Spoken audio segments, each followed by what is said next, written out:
hearing like some kind of echo. Okay, thank you. I will be working with someone on the back end.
Such suspense.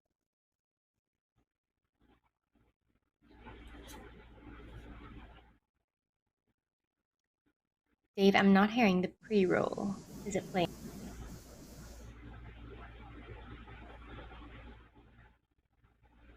Okay.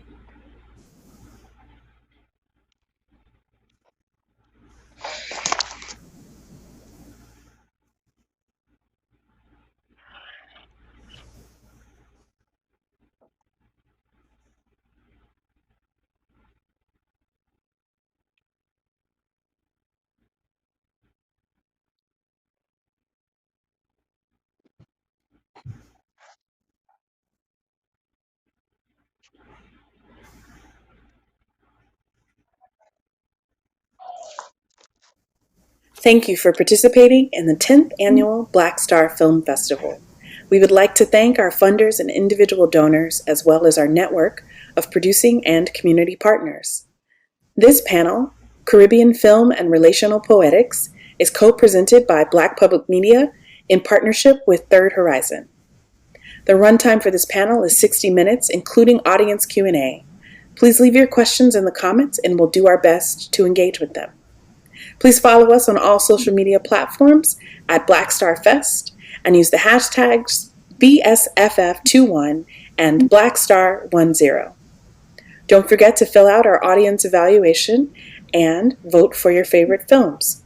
We hope you have a wonderful time during the 2021 BlackStar Film Festival.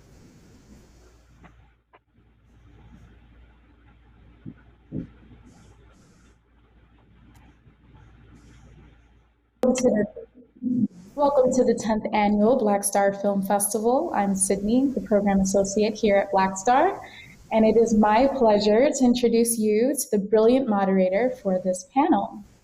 Dessane Lopez Cassell is an editor, writer, and curator based in New York.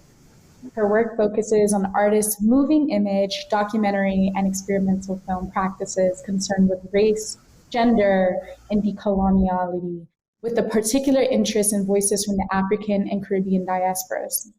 Cassell is a member of BlackStar's programming committee and recently joined the organization as executive editor of Scene, a BlackStar journal of film and visual culture. Please welcome Dessane. Thank you, Sydney, for having me, and thank you to all of our panelists who we're very excited to have in attendance with us. To introduce everyone quickly, I am very pleased to today be speaking with filmmakers, scholars, and programmers, and more. So today we have Jason Fitzroy Jeffers, Nino Martinez Sosa, Shari Petti, and Wally. Thank you all for being here. Maybe before we really get into our conversation and talking about Glissant and Poetics and the Relational, I wonder if each of you could just say where you're calling in from. I'm calling in from New York. Hey. I'm calling from Madrid. I'm calling from Miami. And I'm calling from Guadeloupe. Perfect. And I'm calling in from Philly, here for the festival and having a great time. So thank you all for joining us. I think what's really lovely about this conversation and this idea of archipelagic thinking is that we already have among us an entire archipelago represented. We have Barbados, the Dominican Republic, Trinidad and Tobago, and Martinique, respectively. And we also have many of you working in diaspora. Knowing each of you, you've had very different paths towards filmmaking. I wonder if you could start by talking about what first made you pick up a camera. And anyone can feel free to jump in first, and we'll go around and sort of get into a rhythm as we continue our conversation. Shari, you're on my screen first. Would you mind starting us off? Okay, of course. What first made me pick up a camera? Actually, growing up, I always wanted to be an actress, and I was very heavily into drama and would, act in theater a lot. And even growing up, I would watch a lot of local television because I didn't have like cable. So I saw a lot of local TV shows and films, like the back end of that, like when it was about to, disappear for a while. Because like as soon as I turned like 11 or 12, like there was rarely anything for me to see on television, rarely any local content. And that kind of disappointed me. And when I got into film, like at around 18, 19. It was because I was an extra on a set, and I loved how the behind the scenes aspect of things looked, and I had no idea that I would even be, a filmmaker or what, like camera or anything to do with film to begin with. I know I was just wanting to be an actor, but like that experience really pushed me to like pursue my BA and eventually, my master's. And for me, the fact that I grew up seeing myself, and that was no longer there for a long time. It was always like my mission to make work for people growing up, or just for my people to see themselves. It was always my goal to contribute to that kind of media, contribute to the representation we have from Trinidad and Tobago, whether it be through documentary film or narrative film. That was like always my thing. Thank you. I had interestingly a slightly almost maybe the inverse of Shari's experience, only because Barbados is a much smaller island than Trinidad and Tobago, so we certainly had local productions, but we didn't have nearly as many as I would have liked, and so I spent a lot of my time in a video store that was about a block from my house. It was in a shipping container, and there were like temporary shelves set up, and all of the VHS tapes were they were all bootleg, right? They were all somebody dubbing the latest home video releases, or you could rent TV shows, like American TV shows, be they cartoons or primetime dramas, and usually that was somebody flying to Miami for the weekend, shopping at the flea market, and recording a bunch of television in their hotel room, bringing it back to Barbados and renting it. But the first thing I ever said I wanted to be was a filmmaker. It's the first thing I ever told my mother I wanted to be when I grew up. And there wasn't really much in the way of education or support for that. And so I became a journalist. I went to school for journalism and did that for a few years. And so I came to it really late. But throughout that whole time, I could never stop thinking of the stories that I would want to tell. Not just in Barbados, but around the region, things that I just hadn't seen on screen before. And so that was and remains the motivation. Thank you. To me, I spent a lot of time in like Jason in a video store, but because I was working there.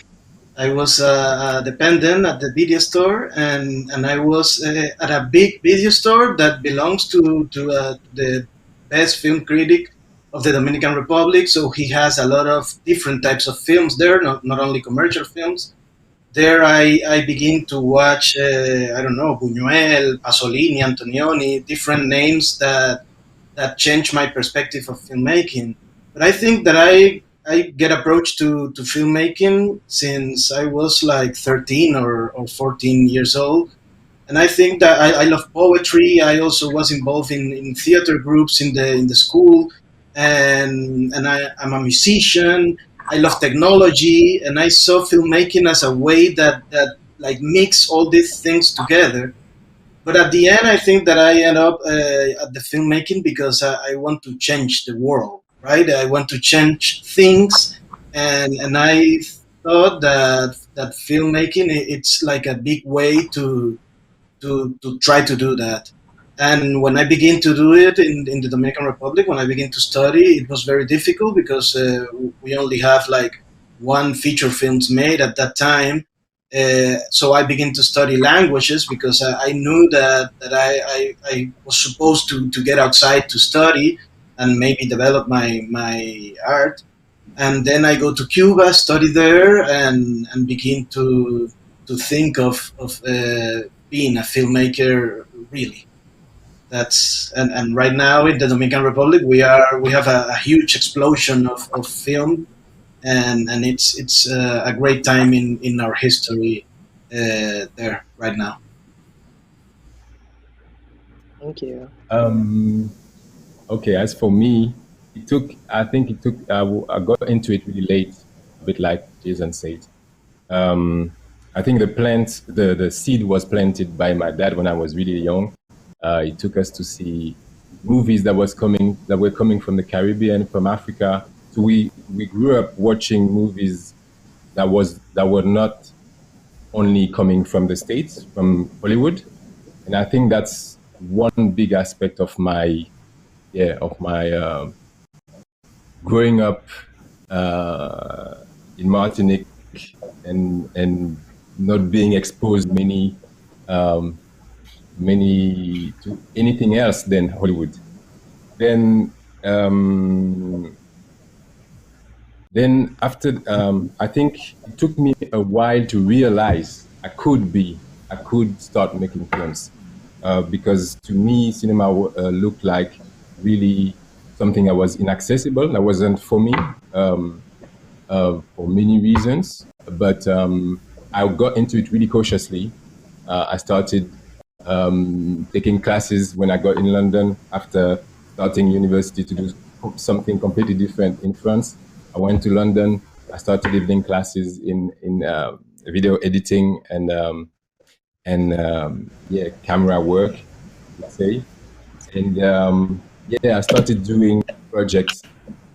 Yeah, after that long path, where I really realized that I loved stories. I loved writing stories, short stories. I believed in the power of story to transform the world too. So yeah, that's how I got into it in the end. Thank you. I feel like each of you are kind of touching on the fact that there's been a lot of what you've been contending with as filmmakers, specifically coming from a Caribbean context, is this sort of void. This very real fact that there's been a total lack of Caribbean stories on screen, at least in ways that are actually not just representative, but that are authored by Caribbean makers. And I think this sort of brings me back to Glissant's theorizations of this idea of non-history and the colonial really kind of supplanting any sort of versions of our stories told by ourselves because of the traumas that have been so inflicted on the Caribbean as a region and the ways in which it's sort of been written out of a lot of histories of modernity and so on and so forth. So I'm wondering if maybe each of you could talk a bit about some of your priorities as storytellers, specifically with respect to what it means to you to tell Caribbean stories. I know, Jason, we've talked a lot about this in the context of Third Horizon, where you're also working in a capacity of programming and creating space for Caribbean stories. Could you maybe start us off in talking about some of those priorities?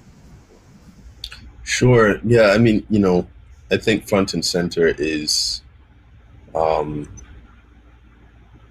contributing to enough momentum within the space that Caribbean makers feel the liberty and the joy of discovering their own rhythm, of creating or bringing to the fore our stories in such a way that they do not, they're sure the production value is there, but the rhythm, the voice, the spirit is so grounded in who we are, in all the messiness of it, in all the joy of it, in all the sorrow of it, and does not ape, the standards of Hollywood, or the more, the industry hubs.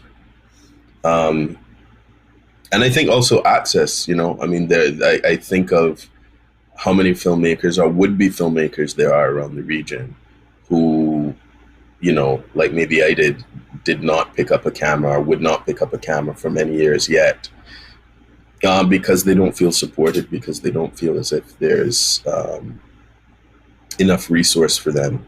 And even just artistic resource, and I don't even mean just getting them a camera, but empowering them or giving them the ability to see films of the region. So that's front and center, is how do we get our voice, how do we support our voices, and how do we see commonality across the region as well too, not to reduce not to flatten the Caribbean, but I think one of the very interesting things about the region is that we have such a plurality of different voices and languages and whatnot, but there is a commonality, there is a common thread that runs through much of the region. And so for me, it's about how do we speak to these beautiful complications through our work, and create a new cinematic vocabulary, really. Thank you. I know I'd love to hear in particular from Wally and Shari and the work that you are both also doing with Cinema One and Scene, respectively. If you could also chime in as well. Wally, you want to go first? Or? Go, Shari, go. Oh, yeah. For me, sorry about that.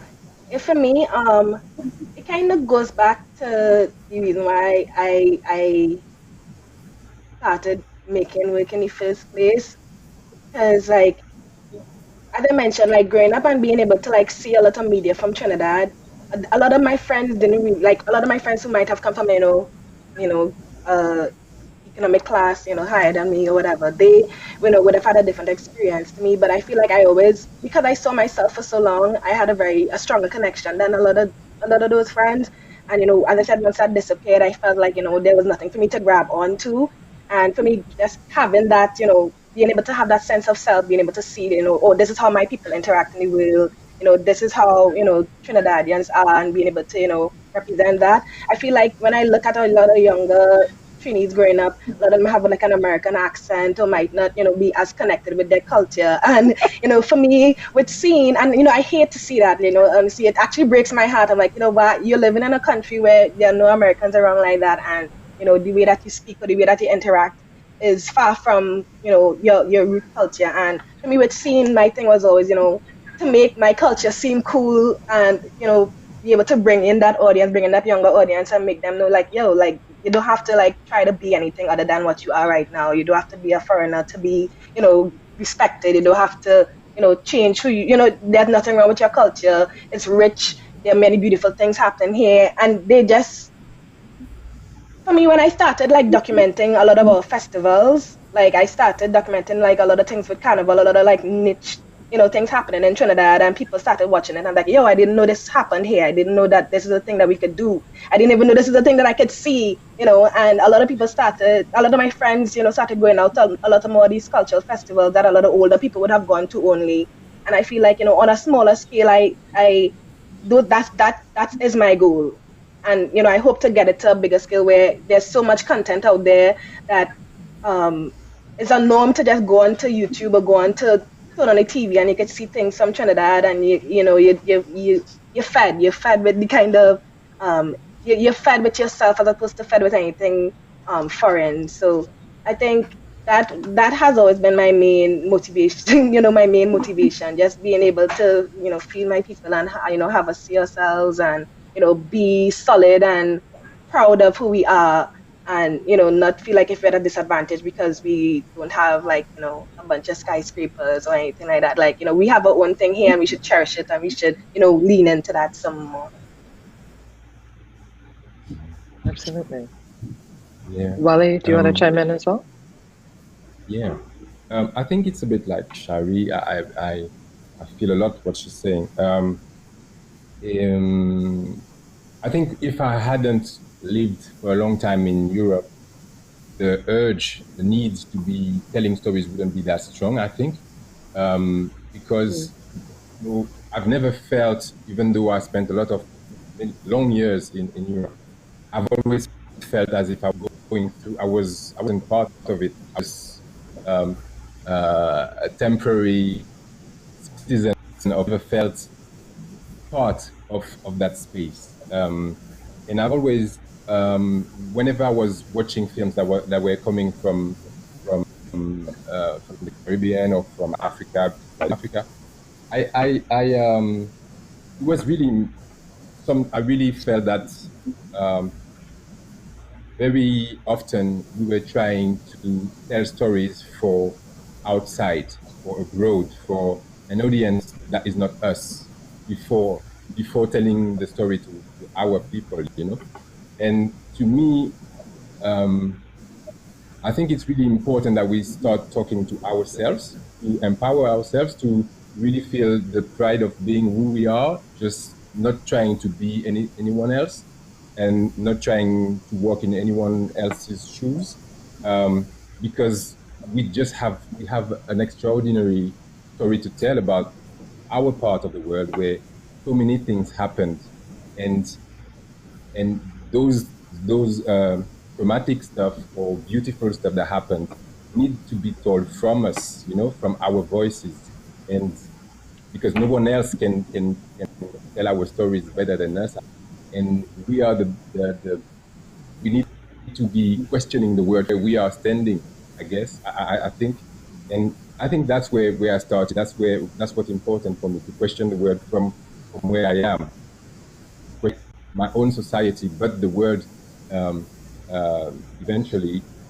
That's what we tried to continue with the kind of work we showcase in with Cinema, our film project. Third Horizon was an example for us too when it started, because we were watching the work they were doing at the same time. When we started, I think the only difference was that we included films from Africa from the very beginning, because it was important for us to put those films in conversation straight away with our voices in the Caribbean. And yeah, I mean, we need to be talking to each other without having the usual historical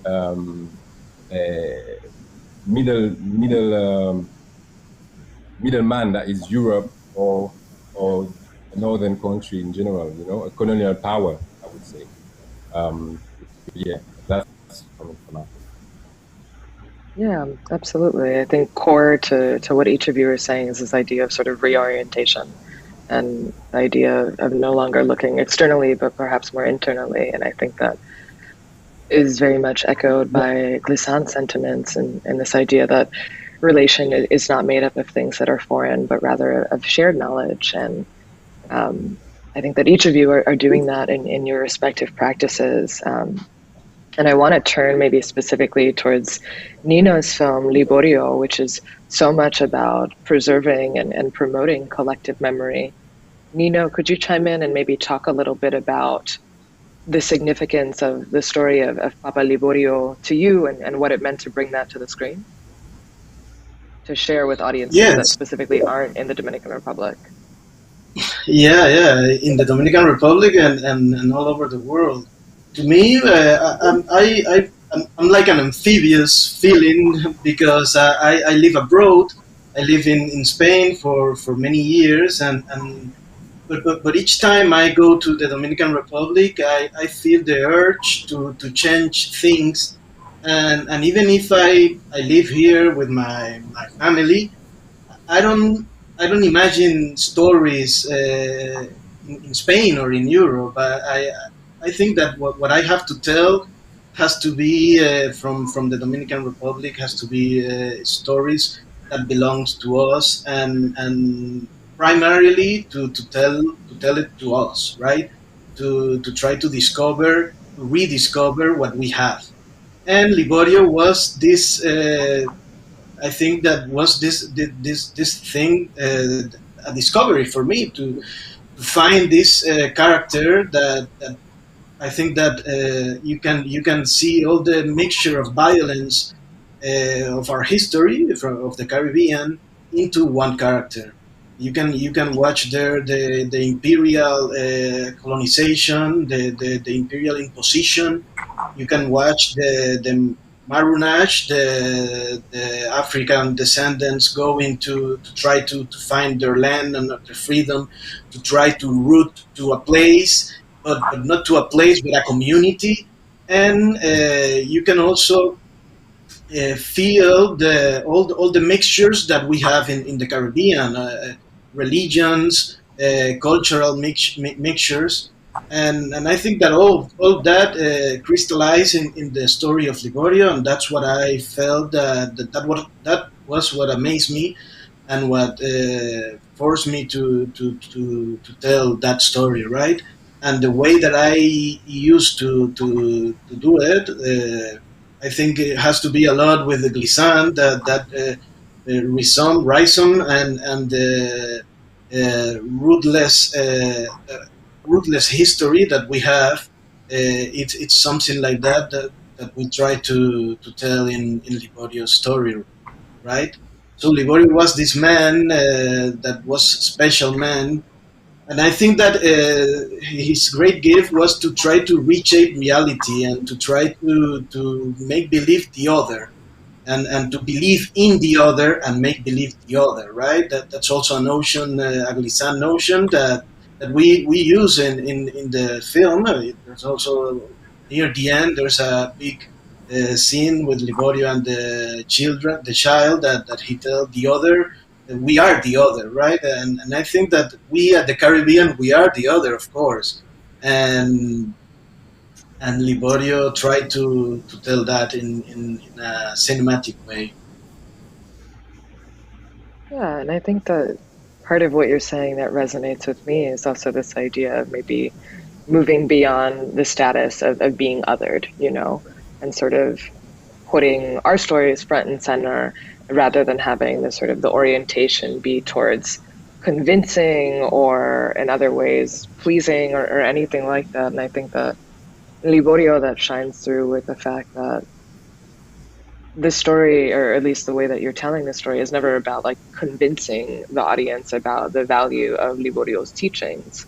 And I think that that's an important shift from the mechanics of Hollywood that render anything that is other or non-Western as strange or with horror or in any way sort of foreign, you know. And I think that this is something that one of our writers for Scene, the BlackStar Journal, Dixie Ramirez, talks about a lot in her review of Liborio, which I encourage all of you watching to go and check out.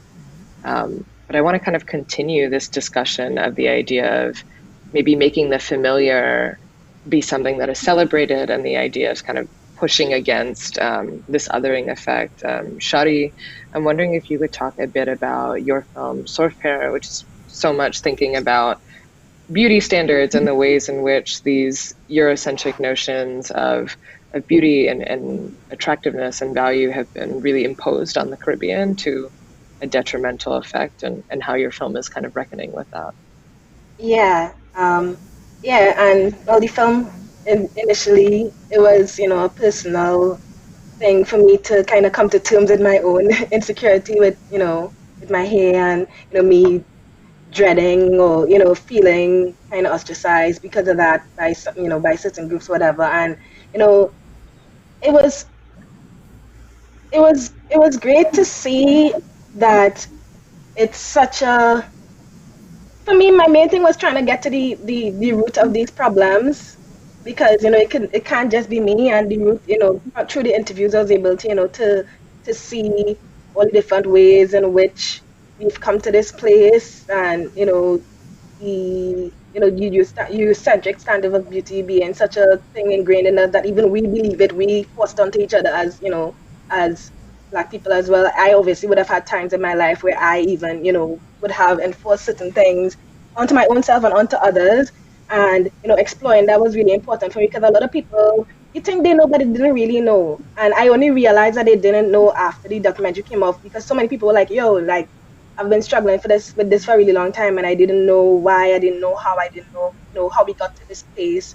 And Attila, who was like me, like, I feel like she brought, I mean, all the interviewees, of course, brought their own personal story and made it, gave us an idea of how we got to that point. But I felt like when I spoke with Attila, I was like, wow, like, there was a lot of things even I didn't even know as a Black person. Like, there was a lot of things that I didn't even know as a Trinidadian, a lot of things I didn't know about why I felt the way that I felt about myself. And I feel like, exploring those things, I was able to come to terms with myself, and, a lot of other people were able to, as they mentioned to me, that they were able to come to terms with a lot of things, and, pass on that history, a lot of things that we weren't taught necessarily in school, or, were hidden away from us, a lot of information that, we weren't really, a lot of information we weren't really taught. And I felt like it was great to be able to like really explore that and be like, okay, cool. This, and how we move forward next. How do we move forward next from feeling this way about ourselves to knowing where the history is, to get into a point where, this is not something that we have to talk about anymore. This is not something that we we need to struggle with as much anymore. And it might still always be here, of course. But, I Yeah. Yeah, I think it sounds like what you're saying is like there's this sort of catharsis also in being able to make a film like that and have audiences respond to it in a way that is also reflective of the experiences that you're disclosing, and having it be clear that like this is something that we've been dealing with for a while and maybe not talking about with each other, but is very sort And of, across the board too, because yeah, a lot of times I felt like, yeah, I was in isolation, I was experiencing this in isolation, or we experiencing this in isolation. But, it's not even just a Caribbean thing, obviously, it's something that people all over the world, experience and can relate to. And, I feel like, there's some kind of relation there across the board with how we could, start to deal with these kind of problems and, start to appreciate ourselves and love ourselves, and appreciate our hair, appreciate our skin, and the things that, even though we're different, and in the Caribbean we're not just Black people, we're not just this, we're just not Indian, we're not just anything, and we have to live together, and we have to accept that these differences aren't bad, or these differences don't, we shouldn't demonize anybody because of any kind of physical or other differences that we have, or historical differences that we have. yeah. And I think it really sort of speaks to the fact that like a big part of the, I guess what's maybe the best way to say this, but I think that there's such a deep denigration of Blackness that you have to contend with, not only in the Caribbean, but in diaspora. And I think that there's a certain amount of unlearning that I think is required. And I think that we've all talked about in various ways about doing with our work. And I know I'm thinking a lot right now of other Caribbean thinkers like Sylvia Wynter, and the ways in which she writes about the way that Blackness has been sort of constructed and then completely consistently reviled and pushed down. And I think what you're talking about when it comes to hair and the way that that becomes such a mark of class and beauty and sort of what you're allowed to aspire to is really a perfect example of that. There are a few things that I want to touch on, but I just want to mention briefly for audiences who are watching. We will have some time at the end for audience questions. So now would be a great time to start thinking of any questions that you have for the filmmakers. If you want to hear more about their specific practices or context, please hold on to those, put them in the chat, and they will get them to us, and we will do our best to answer them if we have time. Beyond that, I wanted to pick up on what we've been kind of coming back to and circling around, which is infrastructure and what has been available or what you all are kind of like actively working to build when it comes to not only making Caribbean film, but also sharing it and supporting the work of other makers. I'm wondering if you could talk a little bit about some of the challenges that you've experienced specifically that you think are rooted either in a Caribbean context or in the specificity of telling Caribbean stories that you've been working through and trying to work past. And anyone can feel free to chime in, or I'm happy to call on someone if you'd prefer. Can you repeat the question? Yeah, if you could talk a little bit about, I think there's a lag on my side, so you might be getting part of that as well. But really what I'd love to hear you talk about are sort of some of the challenges that you've been working through or working past, specifically when it comes to telling Caribbean stories and getting them out there and promoting them. There's a laundry list. To me, you go ahead. You go ahead, Nino.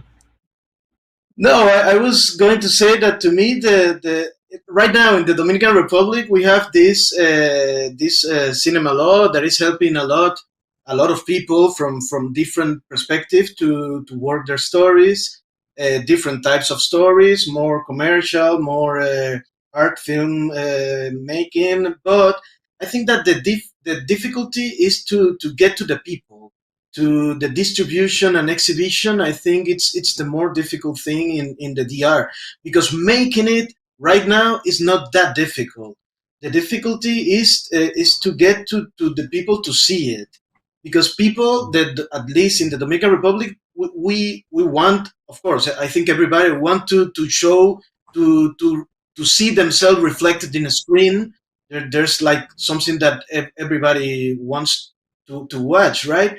But in the Dominican Republic, they consume only or most of the time the comedies and this type of television films. that are not a reflection from what we are. They are more like copies of the standards of the genres of the Hollywood that they put in the Dominican Republic. But the real story that we tell, that we more or less once a year we have one film that it's like try to see themselves, to see ourselves in the mirror and put it in the screen. It's very difficult to exhibit it and distribute it in the DR and in the different countries, right? You have the film festival, of course, but to do a commercial exhibition, it's very difficult. I think that's the main big problem that we have right now, at least in the DR. Absolutely.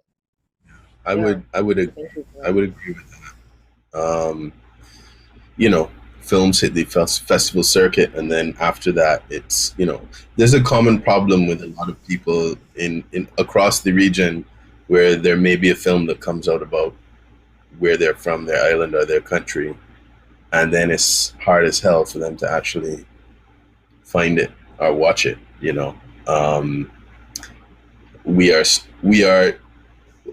I think we are faced with the challenge of building our own distribution networks. The challenge and the opportunity, and so much of that is exchange, right? Like Wally and I are in touch. Over the course of the year, it feels like we've been in touch for years, really. Just like every few months we exchange emails, around films or whatnot. And I think these more I think these kinds of relationships are very important, because typically one would look to say maybe the government or film commissions or whatnot. And there certainly are film commissions that are doing a good job across the region and are becoming hip to what's needed here. But I don't think we can wait on that, right? I think the more independent distribution, exchange, and opportunities we can create across the region, the better. I would say one of the other challenges is, the Caribbean has such an incredible literary tradition. And I think it's important that our filmmakers start to be more in conversation with the literary field or with the visual art space, because we have such a rich tradition of storytelling in other art forms. And one of the things that I guess I would say I'm on the watch for, or I'm being kind of vigilant around in my work as a filmmaker or a film advocate, film programmer, however you want to slice it, is personally I'm seeing more and more filmmakers from around the region. We've seen the democratization of filmmaking in recent years. Equipment is a lot more affordable than it used to be, but I'm seeing more and more, American music video convention creeping into, how we tell our stories.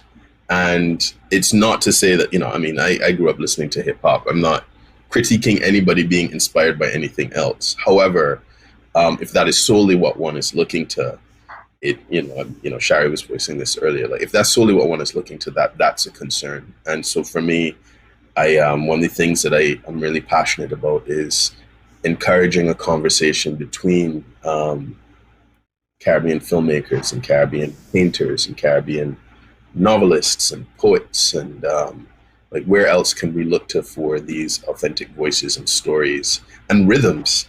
I mean, personally, I think, so much of this is rhythm too. We move a little different, So how do we tap into that on screen? Wally, for me, sorry. Oh no, you could go ahead. Sorry. We're working with the lag. We're figuring it out. So you're gonna? I'll just maybe flag briefly this notion of not only rich literary traditions, but also the way that we're contending with time differently. I think Wally, your film, I think really brings both of those things to the forefront for me.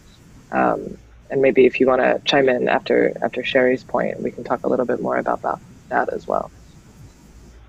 Okay. But Shari, please go ahead.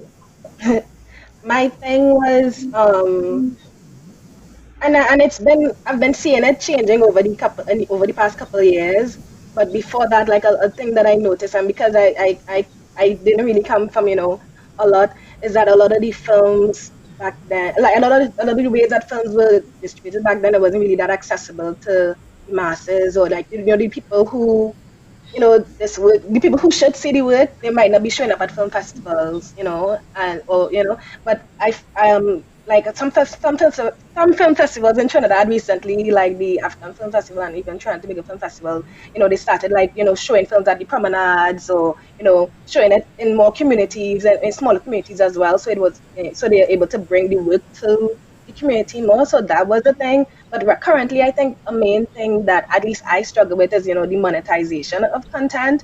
Because in terms of like, shorter form stuff, I mean, you're making films, you want to be a filmmaker, but you also have to like make money. You have to like, live, and, so shorter form content, you can put it on the internet, and, it might be monetized, maybe not. So I know it's kind of difficult for those things to happen when you're not in, like in somewhere like the US or the UK. But other than that, like just making your films and just trying to figure out, same thing with distribution, like how you could like profit off of it, how you could, push it even further, how you could get as much eyes on it. I think that's, a major thing in the Caribbean. We really need to like figure out how we could, sustain some kind of model where we can make films affordably, because, equipment is cheaper now to, but also make money off of the kind of work that you're making, so you can continue making more work. Yeah, the idea of being able to move towards more sustainability, I think, is a really key thing we've all discussed. Yes, just before going into the time you were talking about, you were mentioning this, and I wanted to carry on that distribution problem that we all seem to have. I think just like Nino said, it's not that hard to make a film anymore. I would say you can make a film, but then when you have your film with you, what do you do with it? Where are you able to show it? Where are you able to distribute it? And that's why when we started Cinemaron, the focus was on the screenings. We were just organizing screenings because there was such a lack for the kind of content we wanted to see, and for the kind of content we wanted people to share with people, because we believe there was such a space to be filled with films that it's really important part just with that, showing the films that are being made in the Caribbean, that after they have done maybe one festival run in a few festivals in the region or elsewhere, you never hear about them anymore. You never hear about those films. You don't know they exist, and that creates the impression for many people that nothing is being made at home, that everything that is being made abroad from the big industry. Yeah. So that was the focus for us, because we thought that there needed to be ways to access those films, those wonderful films, those films that were just like I said, questioning ourselves before trying to tell a story to anyone else, So that vision is key, and I think just like Jason said, really, it's not even it's vital for us to create links across the Caribbean, but they are not necessarily part of our Caribbean circles. I'm thinking about Brazil because I've been in touch with a few curators and makers from there, and they have the same problem. Although there are many more of them, of Afro-Brazilians, but the industry is not really interested in their stories, in those Afro-Brazilian stories. And I noticed that for a few years now, for a couple of years, we have been exchanging films with Brazil too, because our stories are they are interested in our stories, maybe more than in some other spaces, And just to finish on that point, is in Martinique and Guadeloupe, our problem is we have a double problem, because on top of what I've just said, we are a French colony. We are part of France, and it means that whenever we do a film, try and go, like many of us, we try and go only on the French circuit. We get lost in the French production pool, because there are so many films that are being made. And at the same time, the industry, I think, is not really interested in our stories the way we want to tell our stories. They're only interested in our stories whenever it's telling that postcard image. If we get away from that postcard image, then yeah, the circuit, they're not so much interested in those kind of stories, So for us, maybe even more than other parts of the Caribbean, it's paramount for us to really find partners across the Caribbean and really across the world, I would say, because otherwise we just end up keeping our films for ourselves. Absolutely. I think part of what you're saying is really sort of a big priority is kind of pushing back against this very like frozen and static image of the Caribbean as a place that is sea and sun and sand and a place for tourism, rather than digging into the complications and the nuances of Caribbean stories. And I think that, Wally, maybe to turn back to your film, Plowing the Stars, I think, and also in T as well, and Jason and Keisha's film, is this leaning into the speculative and a sort of moving away from this kind of like hyper fascination with the quote real, and instead thinking about what are the other possibilities, either thinking through futurity or thinking about time in a completely different way, and what it means to focus on the speculative. Wally, could you maybe start by talking about in your film how you were kind of bringing those things together and also drawing on literary influences? Yes. The film is a collaboration between me and Agnès Noël, who is a poetess. She's an actress too.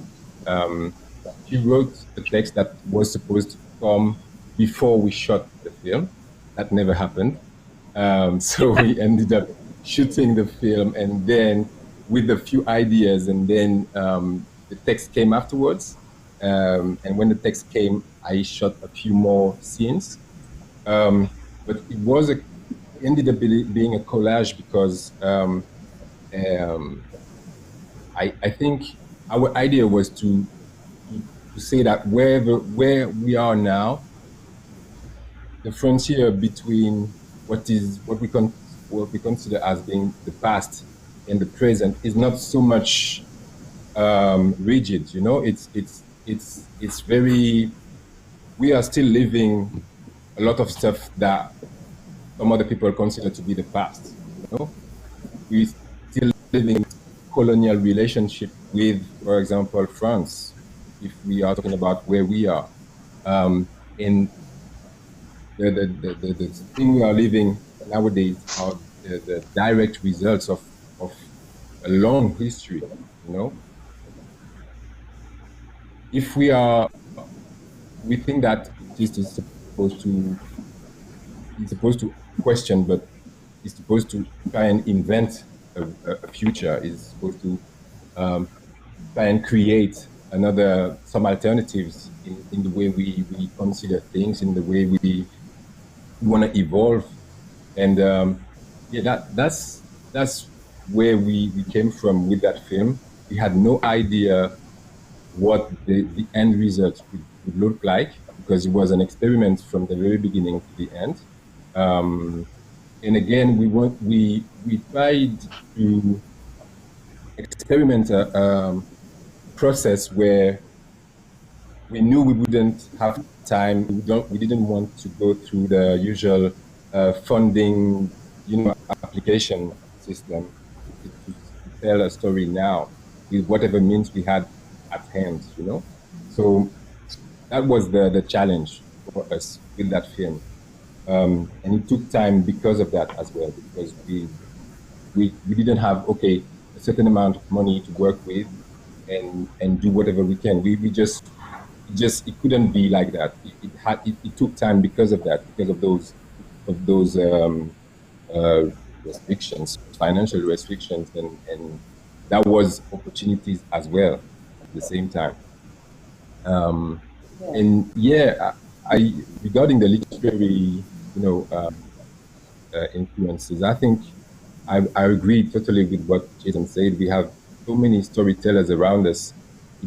It's almost a shame that we don't look towards them a bit more, because I think they have been paving the way for so long now that surely that should be we look before trying and invent our own. Sometimes maybe, I don't know, but yeah, that was just. I think part of what you said got cut off a little bit for me. Would you mind repeating that? I don't know if it went through to the audience. Okay, you're talking about the last part about just the last sentence you said just got completely cut off for me. Oh, I was just saying that's the only thing I wanted to share regarding that, that literary influences you were talking about before. I think that I don't know if that cut before. I think we might be having some technical issues, but I will let our friends on the back end maybe figure that out. But I think I got most of what you're saying, and I think maybe some of that echoes what Jason was saying about time works differently in the Caribbean and in diaspora as well. We might have to start a film in one way and then finish it in a different way than expected, and maybe things come into play in a manner that is not, say, traditional filmmaking as you would be taught in say, school. We're sort of coming towards the end of our time, and we've gotten a few questions from the audience, and I want to make sure we have time to get to at least one of them. One that was sent to me from someone, I don't have your name, but your question was, what are some nuanced topics that each of you want to cover that are unique to your countries? And this person says, for me, it's our Junkanoo Festival that people haven't seen. If anyone wanted to start off and tackle that question, please feel free. I'm sorry, I didn't hear the question. I'm sorry. Sure, it's okay. I think there might be a bandwidth lag on my side. So someone from the audience is asking, what are some nuanced topics you want to cover that are unique to each of your countries? And this person is saying, for me, it's our Junkanoo Festival that people haven't seen. So I think this person might be a filmmaker and is thinking about Junkanoo. There's so many things. I mean, one of the things I think a lot about is I'm really concerned about gender issues and LGBTQ issues across the region. I think there's so much work that we have to do in that space, and it's really important that we see. I think film can have a really, film has the ability to create so much empathy and understanding. I think that it's a great, films along these lines are so needed now. Me personally, I'm working on a new film about Barbados's role in the slave trade and the kind of model of slavery that was exported from Barbados to Charleston, South Carolina, and how that took hold of the U.S. South. And, so often recently we've been seeing, even with the Olympics recently, right, we see like a divide in the diaspora, right? Like, and that's nothing new, but folks in the Caribbean got beef with folks in America, folks in African Americans got beef with Caribbean folks, and everybody beefing with that, and I think that for me, using this particular issue of how models and systems were exported from my island, which is this big, and how they impacted the life of folks of African descent in the United States, and how connected we all are in that. I think showing these connections is really important to our healing. Honestly, I think the last thing I would say, I think showing connections between the Caribbean and the rest of various diasporas, you know, African diaspora, Latin diaspora, you know, like I think that is so crucial now because we are in such a divisive moment. And I think that we have the ability to redraw maps, you know, what Wally was speaking to of, you know, being in conversation with folks in Brazil cinematically, like we all have so much in common and we do not need to inherit the boundaries and the maps that our colonial overseers once gave us. You know, I go to New Orleans and it feels so Caribbean, you know, connect on that connection. So, so much more to say, but I'll leave it at that. I think Yeah, oh, sorry. Go ahead. No, go ahead. Okay. Oh yeah, my main thing that I always wanted to explore is like, you know, the whole kind of class divide that we would have back home.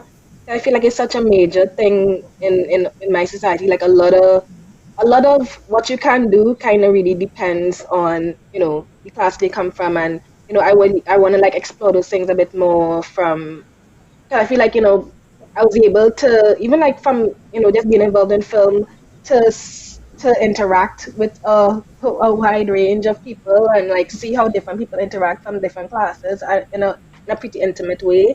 And I feel like, you know, there's not enough media in Trinidad, there's not enough media to begin with, and I feel like there's so many stories that can be told. I feel like there's a blank canvas with so many things that we could, you know, do, and so many options, because there's a lot that hasn't been seen here. There's a lot of people that really know about us, in terms of like in narrative film especially. So, you know, the thing that I really want to do is, you know, dive into those kind of topics when I get back home.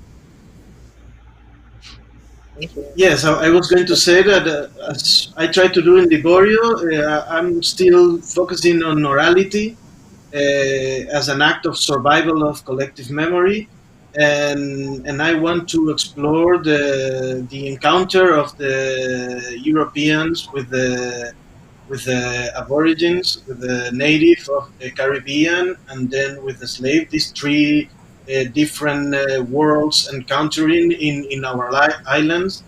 That's the things that I try to explore right now. In Liborio, we try to do a community journey instead of a hero's journey.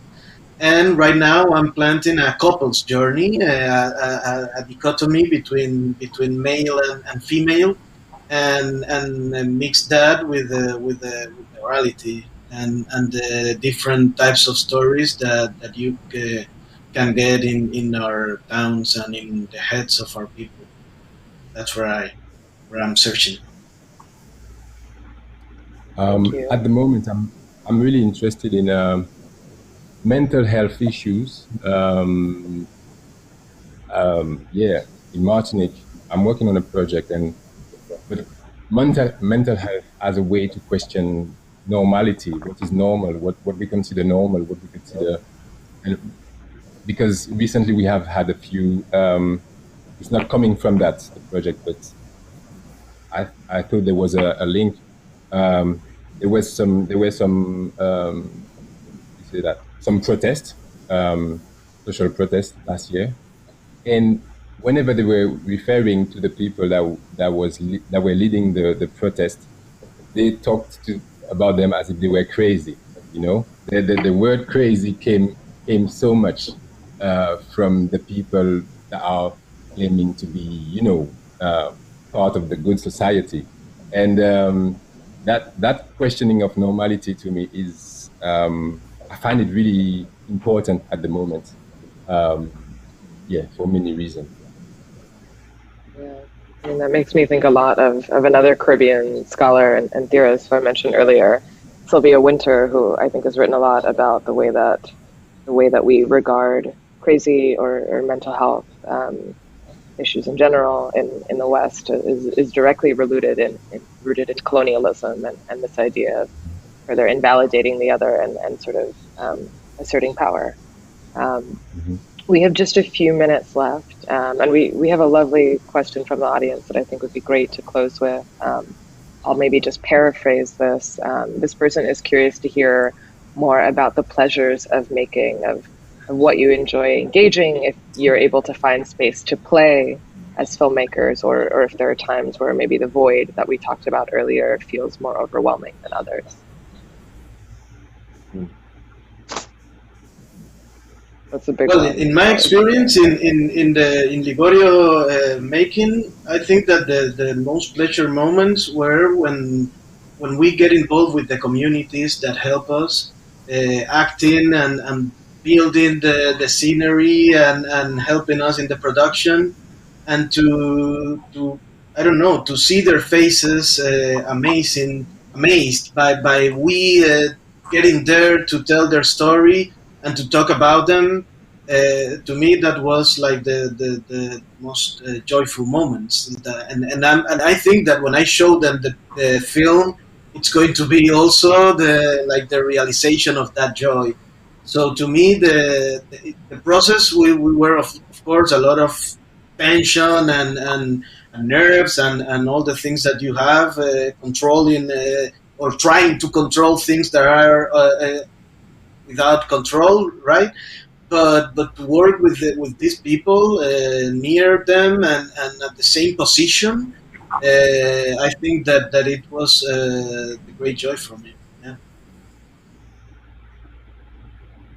Yeah, I would, I'd like to hop on that, because in many ways, I think what we see in Liborio and the community building and the visioning of a new world is actually what we all are doing as Caribbean filmmakers, right? As Caribbean artists. And so that it's a film that, has been such a joy and inspiration to me personally over the last few months. I think that, I think there's real joy in world building. There's real joy and struggle and sorrow too, of course, exhaustion. But on my best days, whether as a film administrator or as a film maker myself, I take joy in building a new world. That is, there's so much freedom in just the imagination of that, and having the personal audacity to say, yeah, this is happening. This is what I'm doing this. We are doing this. We're doing this. For me, filmmaking is so hard. It's such, sometimes I feel like, I'm torturing myself, but I wouldn't do anything else. Like, it's always tough. It's always, an uphill battle. But I enjoy it so much. I enjoy capturing people, and I enjoy capturing my culture, and, showing people, the beauty that I see in us.